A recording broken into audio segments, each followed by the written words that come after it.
आणि यानंतर आता घेऊयात महाराष्ट्रातल्या 36 जिल्ह्यातल्या 50 बातम्यांचा वेगवान आढावा।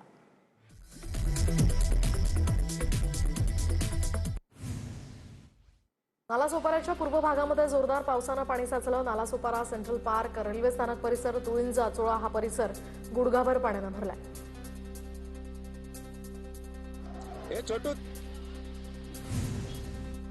नालासोपारा रेल्वे स्थानकावर रुळांवर पाणी साचलं तर कमरे एवढ्या पाण्यातनं वाट काढताना नागरिकांची कसरत। दरम्यान नागरिकांनी त्यांच्या मोबाईलच्या कॅमेऱ्यामध्ये ही परिस्थिती रेकॉर्ड केली आहे।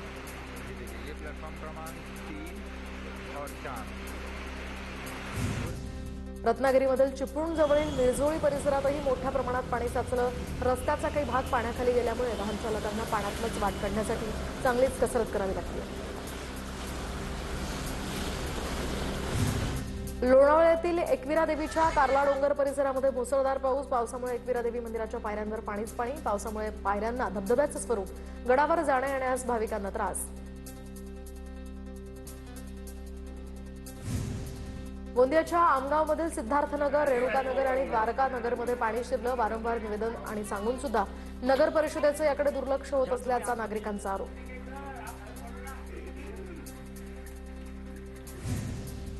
मुसळधार पावसामुळे रायगडच्या वाकण इथल्या एका हॉटेलमध्ये अडकलेल्या 43 जणांची सुखरूप सुटका। वाकण बालसई हाटा या ठिकाणी अडकलेल्या आणखी 3 जणांनाही सुरक्षित बाहेर काढलं।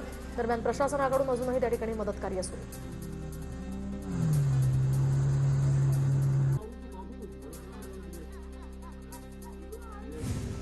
मागील 2 तासांपासून मुंबई गोवा महामार्ग नागोठणेजवळ ठप्प, तर अंबा नदीचं पाणी महामार्गावर आल्यामुळे वाहतूक ठप्प।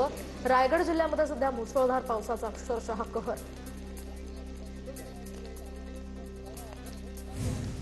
रायगडच्या माणगावमध्ये बामनोली या ठिकाणी टिकमभाई मेहता महाविद्यालय पाण्याखाली। रविवार असल्यामुळे महाविद्यालयाला सुट्टी, त्यामुळे विद्यार्थी आणि कर्मचारी उपस्थित नव्हते। त्यामुळे कोणालाही दुखापत झाली नसल्याची माहिती समोर।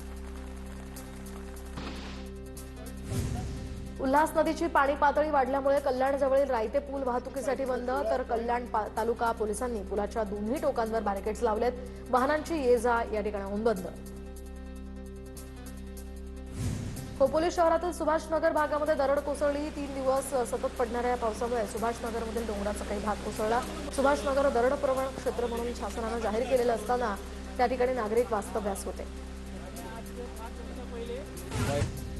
पुणे रायगडला जोडणाऱ्या ताम्हिणी घाट रस्त्यावर मोठ्या प्रमाणात पाणी साचलं। ताम्हिणी घाटात रस्त्यावर पाणी साचल्यामुळे वाहन चालकांना त्रास। ताम्हिणी घाटात वाहतूक सुद्धा मंदावली।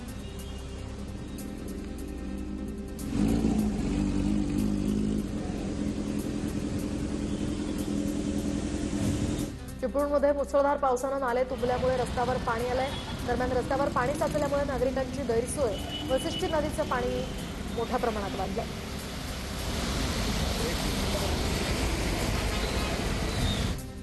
रायगडमध्ये रोहा नागोठणे या मार्गावरील भिसेखिंडीमध्ये दरड कोसळली। भिसेखिंडीतील वाहतूक 3.5 तासांपासून ठप्प। प्रशासनाकडून दरड हटवण्याचं काम सुरू।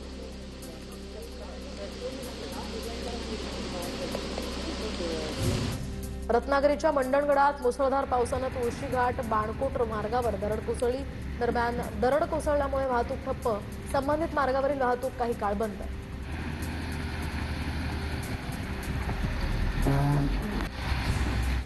वसईच्या श्रीपाल वन हाऊसिंग सोसायटीची संरक्षक भिंत कोसळली। 12 दुचाकींवर भिंत कोसळल्यामुळे मोठं नुकसान।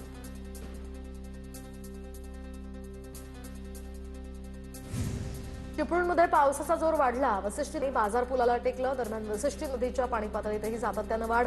बाजार पुलाला पाणी टेकल्यामुळे बाजारपेठेत पाणी शिरण्याचा धोका। मुसळधार पावसामुळे जगबुडी नदीनं धोक्याची पातळी ओलांडली। नदीनं 7.5 मीटरची धोका पातळी ओलांडली असून पूरस्थितीची शक्यता वाढली। नारंगी नदीला सुद्धा पूर आल्यामुळे भातशेती आणि सखल भागामध्ये पाणीच पाणी। वसईच्या मधुबनमध्ये अतिवृष्टीनं तलावाचं स्वरूप। पुराच्या पाण्यामध्ये एक कार वाहून गेल्याची माहिती। कोल्हापुरात सुरू असलेल्या पावसामुळे पंचगंगेच्या पाणी पातळीतही वाढ। दरम्यान पाणी पातळीत वाढ होऊन नदीचं पाणी पात्राबाहेर।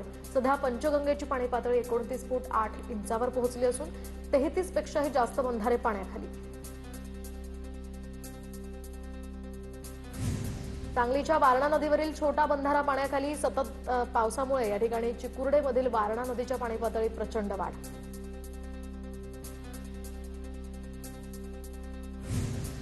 नालासोपारा पूर्व तुळिंज रस्ता परिसरामध्ये काल दिवसभर अतिवृष्टी तर अजूनही अधूनमधून पाऊस सुरूच आहे।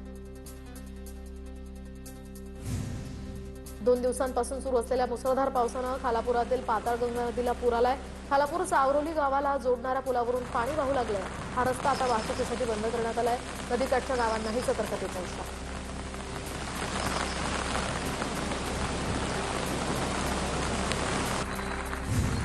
सांगलीच्या चांदोली धरण परिसरामध्ये मुसळधार पावसामुळे वारणा नदीच्या पाणी पातळीमध्ये वाढ झाली आहे। मिरजमधील हरिपूर या ठिकाणी वारणा आणि कृष्णा नदीच्या संगमावर नदी पात्राबाहेर आल्यानं नदीकाठच्या शेतांमध्ये पाणी शिरलं। भंडाऱ्याच्या गोसेखुर्द धरणाचे 27 दरवाजे अर्ध्या मीटरनं उघडले। गोसेखुर्द धरणातनं 1,08,73 क्युसेक वेगानं पाण्याचा विसर्ग, त्यामुळे नदीकाठच्या गावांना सतर्कतेचा इशारा। पुण्याच्या खेड तालुक्यातल्या कडूस किवळे या रस्त्यावरील मोरी पुलाचा भराव खचलाय। मोरी पुलाच्या भरावासाठी मातीचा वापर केल्यामुळे हा भराव खचला। दरम्यान भराव खचल्यामुळे नागरिकांकडून संताप व्यक्त, दोषींवर कारवाई करण्याचीही मागणी। नवी मुंबईच्या खारघरमधील पांडवकडा धबधब्यावर 2 मुलं वाहून गेली आहेत। अग्निशमन दलाकडून या दोन्ही मुलांचा अजूनही शोध सुरू। शोध मोहिमेचा आजचा 3रा दिवस। विरार पूर्व भागातील पापडखिंड हे धरण ओव्हरफ्लो, सलग 3 दिवसांपासून पडणाऱ्या मुसळधार पावसामुळे धरणातील पाण्याचा साठा वाढला।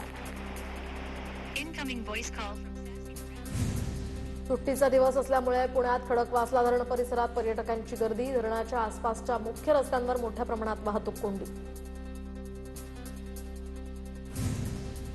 महाराष्ट्राचं मिनी काश्मीर म्हणून ओळख असलेल्या महाबळेश्वरचा वेण्णा तलाव ओव्हरफ्लो, तर महाबळेश्वरमध्ये सुरू असलेल्या दमदार पावसामुळे वेण्णा तलाव पूर्ण क्षमतेनं भरलाय। तलावाच्या सांडव्यातनं सध्या पाणी वाहण्यास सुरुवात।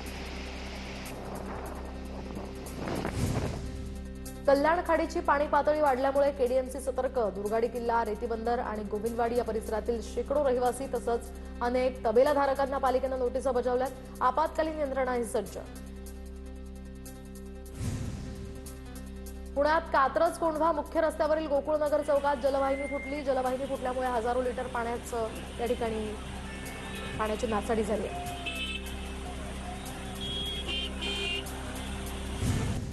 जळगावच्या नशिराबादमध्ये 3 वर्षांच्या चिमुकलीचा हौदात पडून मृत्यू। आकांक्षा इंगळे असं मृत चिमुकलीचं नाव। घराबाहेर खेळत असताना चिमुकली हौदात पडली। साताऱ्यात 9वीतील विद्यार्थ्याचं हृदयविकाराच्या झटक्यानं निधन, तर स्वप्नील आवकिरकर याचा अवघ्या 15व्या वर्षी मृत्यू। विद्यार्थ्याच्या अकाली जाण्यानं ठोसेघर परिसरात शोककळा। पुण्याच्या हिंजवडीमध्ये वाढदिवसाच्या नावाखाली रस्त्यावर हुल्लडबाजी, तरुणींची छेड काढणाऱ्या टवाळखोरांना पोलिसांचा दणका। व्हिडिओ व्हायरल होताच हिंजवडी पोलिसांनी संबंधित तरुणांना ताब्यात घेऊन समज दिली आहे।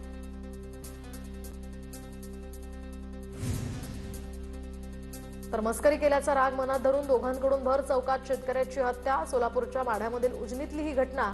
दरम्यान आरोपींना कुर्डुवाडी पोलिसांकडून अटक। हनुमंत निकम असं हत्या झालेल्या शेतकऱ्याचं नाव।